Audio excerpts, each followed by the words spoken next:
Olá, no Direito Sem Fronteiras de hoje vamos falar sobre os 30 anos da queda do Muro de Berlim, um dos marcos da reunificação alemã. A queda representou também o fim da Guerra Fria e o enfraquecimento do bloco comunista na Europa Oriental. Veja na reportagem. Na virada da noite de 9 para 10 de novembro de 1989, alemães com pás, picaretas e outras ferramentas derrubaram o símbolo da Guerra Fria. O Muro de Berlim não dividia apenas a Alemanha Oriental e Ocidental, mas também famílias, vidas e ideologias. O bloco ocidental capitalista era liderado pelos Estados Unidos e o oriental comunista liderado pela então União Soviética.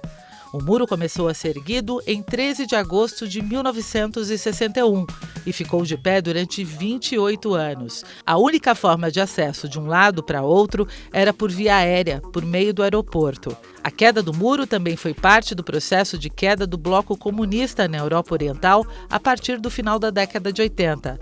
A derrubada do muro teve uma simbologia tão forte que deu força para o processo de reunificação das duas Alemanhas em 3 de outubro de 1990 e a abertura das fronteiras, concluído em julho de 1991.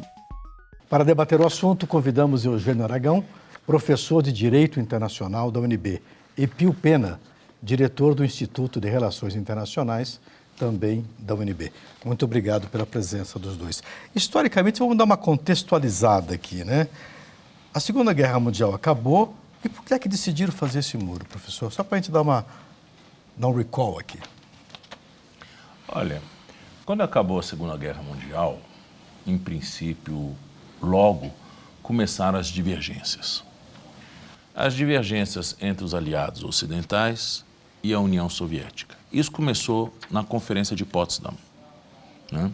A Conferência de Potsdam, que se realizou em final de maio e junho de 1945, visava exatamente a redistribuir o espaço entre os aliados dentro da Alemanha e criar o Conselho de Controle Aliado que governaria aquele território. E havia uma pressão muito grande sobre a União Soviética a respeito da Polônia, né? Havia um governo provisório da Polônia que tinha tido a sua sede na Inglaterra e havia os comunistas na Polônia. E a União Soviética queria passar o governo para a Polônia e queria se garantir tendo um cinturão de estados em volta de si para não mais ser alvo desse tipo de ataque que já foi. Que seria aquela entrada pela planície. Isso. A União, em relação à Alemanha especificamente, assim como em relação à Áustria, a União Soviética propusera que pudesse eventualmente ser um Estado unificado desde que fosse neutralizado. A Áustria foi neutralizada e foi reunificada muito mais cedo, em 1955. A Alemanha poderia ser unificada desde que neutralizada. E os ocidentais não concordaram com isso, porque queriam, na verdade, usar a Alemanha Ocidental como vamos dizer, como uma barragem contra aquilo que eles entendiam que era possível invasão bolchevique na Europa. Daí o plano Marshall para tentar deixar aquele mundo. Só que Stalin se sentiu traído. Por quê? Porque naquela época os americanos tinham prometido a Stalin que eles iam ajudar na reconstrução da União Soviética. Quando vieram para as conversas concretas, já a partir de Potsdam, a conversa mudou. A União Soviética, para receber as ajudas dos ocidentais, deveria abrir seu sistema bancário, deveria abrir o seu mercado, e a União Soviética não quis fazer isso. Então, houve essa divergência já desde muito cedo, que iniciou a chamada Guerra Fria. Houve uma discussão que durou de 1945 até 1949 sobre o status reunificado, o status da Alemanha pós-ocupação, né? Quando chegou 1949, os aliados encerraram as discussões, os aliados ocidentais, e criaram a República Federal da Alemanha e, na contrapartida, na zona ocupada pela União Soviética, criou-se a República Democrática Alemã. Alguns historiadores dizem que a queda do Muro de Berlim também finalizou o século XX. O senhor concorda com isso? De certa forma, eu concordo, analisando do ponto de vista político e ideológico, né? Até é interessante que alguns apressadinhos chegaram a dizer que era o fim da história. Porque o Francis Fukuyama é um deles. Porque, na verdade, foi o fim do embate ideológico que caracterizou a segunda metade do século XX, né? Entre, digamos, uma ideologia comunista, eu já diria comunista soviética, sim, e o mundo capitalista liberal liderado pelos Estados Unidos, né? Então, a queda do muro, ela nos mostra que todo aquele modelo soviético e a sua influência no leste europeu eram inviáveis, né? A repressão, a insatisfação generalizada das populações que viviam naqueles países, inclusive na própria União Soviética. O Gorbachev imaginava que isso seria o final de toda a União Soviética? Não imaginava, porque as tentativas que ele fez foram justamente o contrário, de revigorar a União Soviética, né? Então, em 85, quando ele assume, ele lança Glasnost e a Perestroika. Duas reformas importantes, uma econômica e outra de abertura política. Então, a ideia do Gorbachev não sinalizava para o fim. Agora, entretanto, as mudanças que ele propunha eram mudanças importantes. Por exemplo, ele colocou por terra a doutrina Brezhnev, que previa a interferência soviética nos países do leste. Ele diz, olha, não vamos intervir mais. Né? Tanto é que isso, de certa forma, encorajou movimentos assim, espontâneos, a maior parte deles. É interessante que determinados momentos da história são mágicos. Por exemplo, como explicar que, de uma hora para outra, os guardas de fronteira parassem de atirar nas pessoas que estavam tentando atravessar o muro? Que os guardas da Hungria começasse a permitir a passagem e de outros países, né, um fluxo migratório. A saturação. Né? Exatamente. Assim, como a viviam repressão as famílias? Começou a cessar. Como viviam essas famílias? Vamos dividir um pouquinho, eu já volto com o senhor. Como viviam essas famílias tendo um muro ali, e um muro agressivo? Eu estive lá 8 meses antes de cair o muro. E aquela aparência daquele portal ali, de Brandenburgo, se eu não me engano, aqueles arames, aquelas coisas, uma coisa bastante agressiva. As famílias viviam como lá, professor? Olha, a verdade é o seguinte, quando houve a revolta na Alemanha Oriental, no início da década de 50, verificou-se que, vamos dizer, o Partido Socialista Unificado Alemão, que era era o partido governante, ele tinha uma séria dificuldade de liderança. A partir da década de 50, depois dessa revolta, começam a crescer enormemente as fugas, ou melhor, as saídas dos alemães para a Alemanha Oriental e através de Berlim, porque era só atravessar a rua. Quer dizer. Da Alemanha Oriental para a Alemanha Ocidental. Era só atravessar a rua, né? E isso começou a virar um problema político muito sério para a Alemanha Oriental, que começou a perder sua mão de obra qualificada.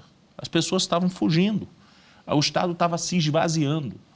Então, o muro foi quase que uma medida de autodefesa do Estado, de impedir que essas pessoas migrassem para a Alemanha, onde, claro, os atrativos do Plano Marshall, do milagre alemão, eram muito grandes, né? Diferentemente da parte ocidental da Alemanha, a parte oriental da Alemanha foi muito prejudicada pela ocupação soviética. Os soviéticos não colocaram dinheiro na Alemanha Oriental, que nem os americanos colocaram dinheiro na Alemanha Ocidental, e não só não colocaram, como ainda por cima desmontaram as indústrias como indenização pelos danos provocados à União Soviética e levaram essas indústrias para a Alemanha, para a União Soviética. Então houve um desmonte da Alemanha. Então, claro que o desnível social entre a Alemanha Oriental e a Alemanha Ocidental era muito grande. E isso aumentou esse fluxo de pessoas. Então foi construído o muro por uma decisão do Comitê Central da Alemanha Oriental em 1961. Foi construído o muro. De um dia para outro, foi uma operação surpresa, E isso dividiu muitas famílias, porque muitas pessoas, naquele mesmo dia, muitos tinham ficado na Alemanha Ocidental e outros na Alemanha Oriental. Isso foi um drama. Foi um drama muito grande. Famílias que tinham dificuldade de ser reunificadas. Enfim, e isso foi, durante esses anos, acabou, vamos dizer, sendo assimilado de alguma forma. Havia possibilidade de ir visitar os familiares na Alemanha Ocidental, havia possibilidade de visitar os familiares na Alemanha Oriental. Sempre houve uma tentativa de diminuir, mas desde que se tratasse de pessoas absolutamente confiáveis, né? Com alguma referência, com alguma semelhança do que acontece na Coreia do Norte e do Sul? Acho que a Coreia é pior. É pior, né? Lá é mais difícil haver ali não esse tem intercâmbio, não né? tem esse intercâmbio, não. Na Alemanha, nas duas Alemanhas havia. Por quê? Porque a Alemanha Ocidental, a Oriental, tinha um problema sério, crônico, falta de divisas. Tá? Para poder, vamos dizer, operar o consumo daquela sociedade, precisava de divisas. E venda de cidadãos, de troca de cidadãos, era uma boa fonte de divisas. Como assim vendas? Permitir que grupos de alemães orientais mudassem para a Alemanha Ocidental, e a Alemanha comprava a liberdade dessas pessoas. Comprava. Comprava o passe delas? Comprava o passe delas. Nos últimos 30 anos, o que o senhor acha que mudou no mundo, especialmente naquela região da Europa, professor? O episódio, por exemplo, mais recente da anexação da Crimeia por parte da Rússia, né, as investidas americanas com seus associados europeus em direção à Ucrânia, com as interferências políticas, tem ali uma situação assim que fragiliza muito a Rússia. A questão de Kaliningrado, os exercícios militares da OTAN. Aqui no Brasil é que não se fala muito, mas há coisa de 3 anos atrás, a temperatura se elevou a um ponto de quase guerra entre Estados Unidos e Rússia, e uma guerra, assim, digamos, prenunciada na periferia, no caso da Síria, por exemplo, né? E com as interferências americanas lá. Então, em termos geopolíticos, é claro que a Rússia fica isolada. E, assim, nós observamos um avanço grande dos entre aspas, ocidentais, né, em direção ao leste europeu. Vamos a um rápido intervalo e voltamos daqui a pouco. Não vai embora.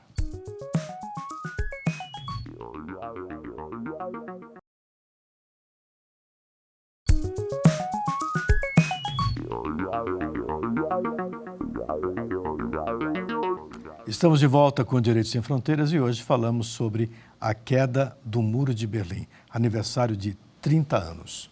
Professor, a economia da Alemanha hoje está crescendo por volta de 1%. Aliás, todo o bloco europeu está um pouco travado, até com uma ameaça de recessão internacional, etc. Incluindo a guerra tarifária Estados Unidos e China, produzindo aí alguns resíduos.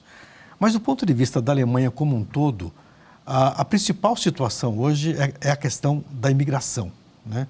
Que ameaça, inclusive, o partido da chanceler Angela Merkel.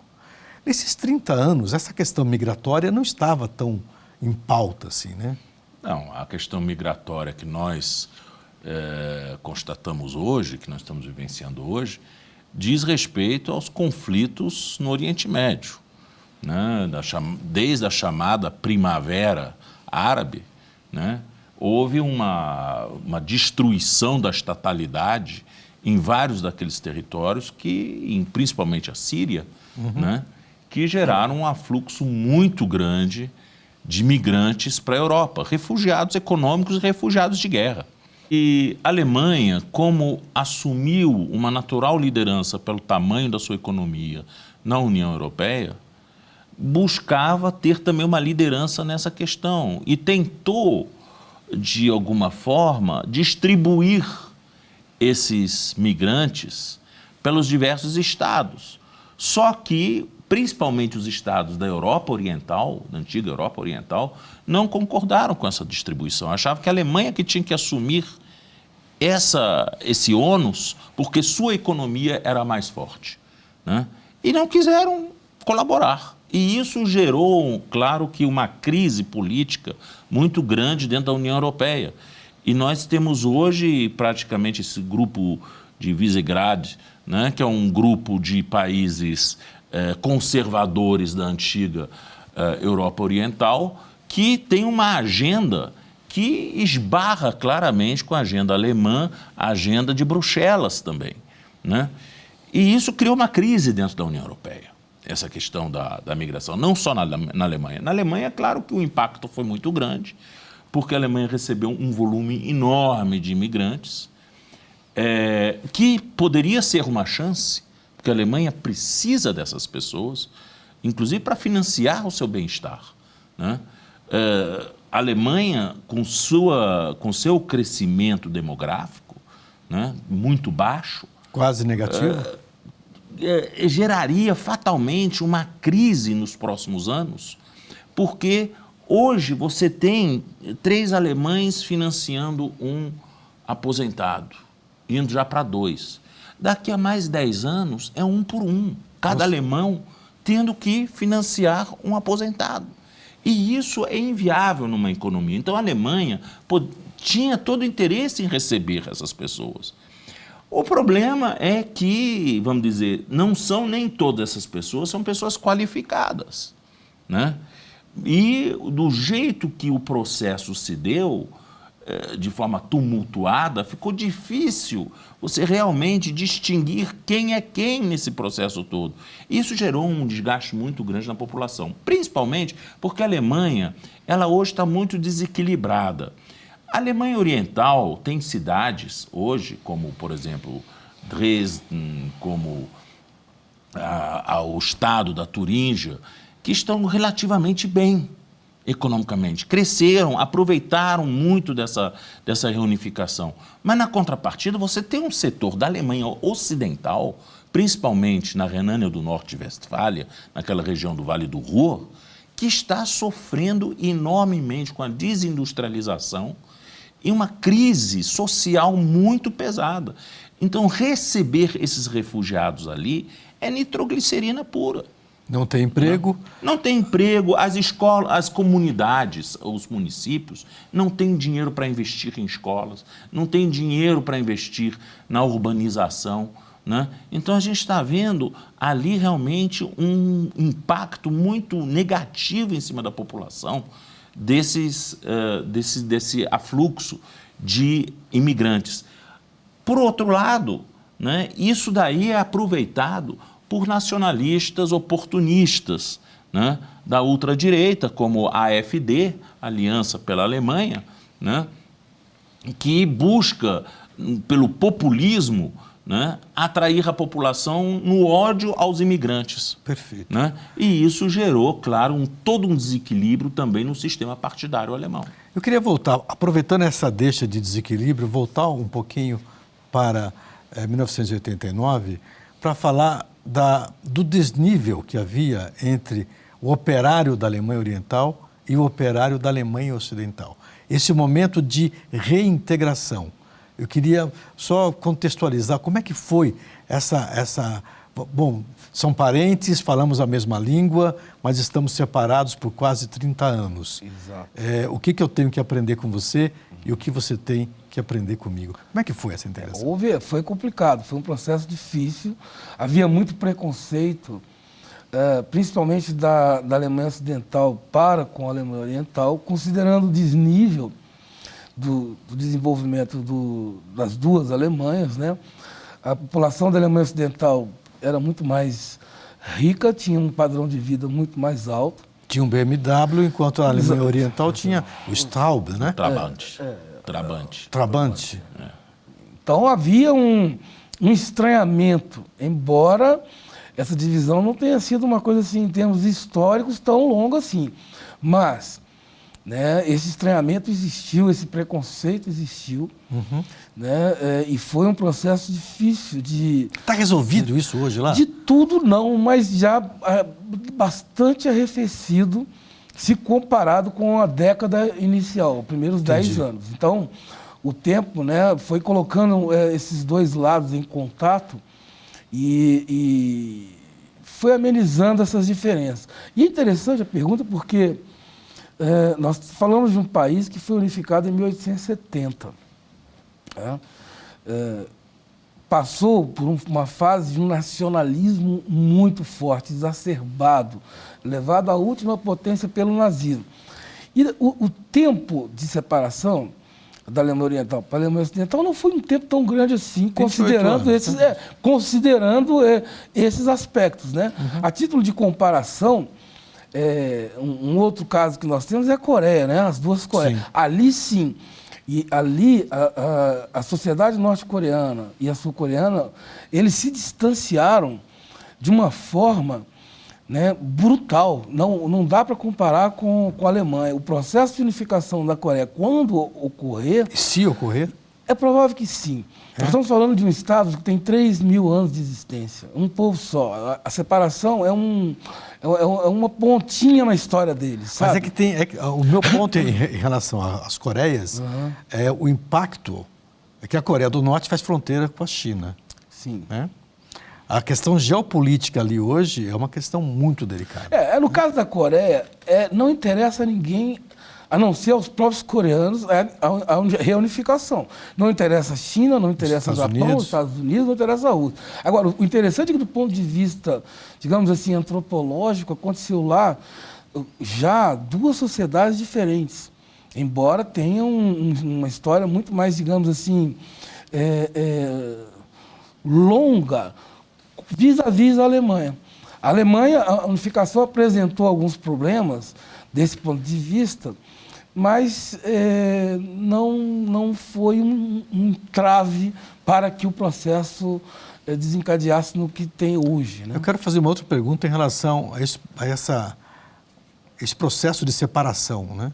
Quer dizer, você vem de uma guerra, no caso das Coreias também, né? Sim. A Guerra da Coreia, e de repente, num processo de Guerra Fria também ali, no final do conflito com os Estados Unidos e a Coreia, você tem a separação dos países que a China apoiava o lado de cima da Coreia. Muito bem. Nenhum órgão internacional intervém. Peraí, você não pode separar um povo, você não pode fazer uma fronteira dura dessa, como, aliás, é um problema que vai acontecer nas Irlandas, tá certo? Com o Brexit, por conta desta fronteira dura, rígida, que deve ser colocada lá, se o Brexit realmente vingar. Mas não aparece um órgão internacional, uma ONU, uma ONG, e fala, você não pode separar a família, você não pode separar o povo. Como é que funciona isso à luz do direito internacional? Mas, olha, a questão aí é muito de realpolitik, né? O que acontece?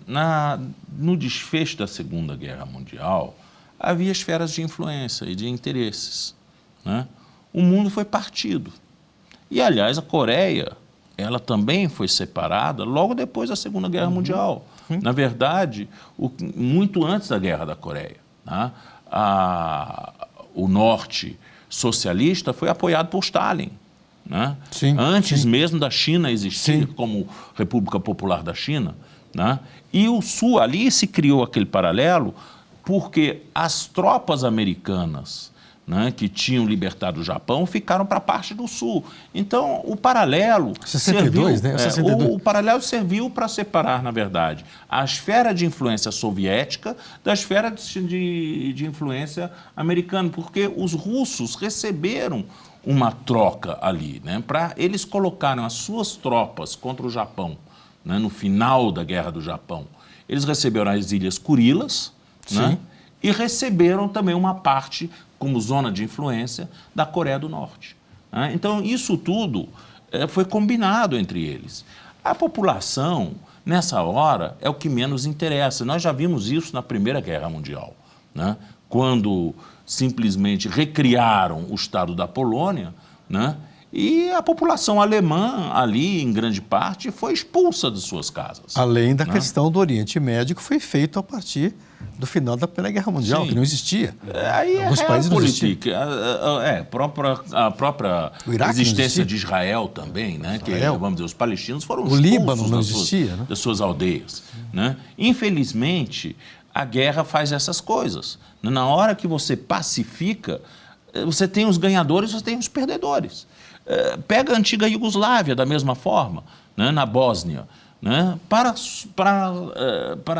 vamos dizer, pacificar, teve que se consolidar uma situação profundamente injusta, né? E muitas vezes esse é o problema.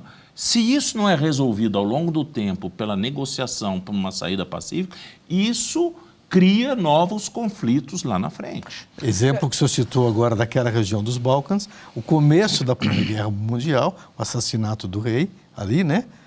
Que já havia uma disputa territorial ali. Ali sempre foi um lugar complicado, porque ali eram 3 impérios que se juntavam, o otomano, o austríaco e o russo.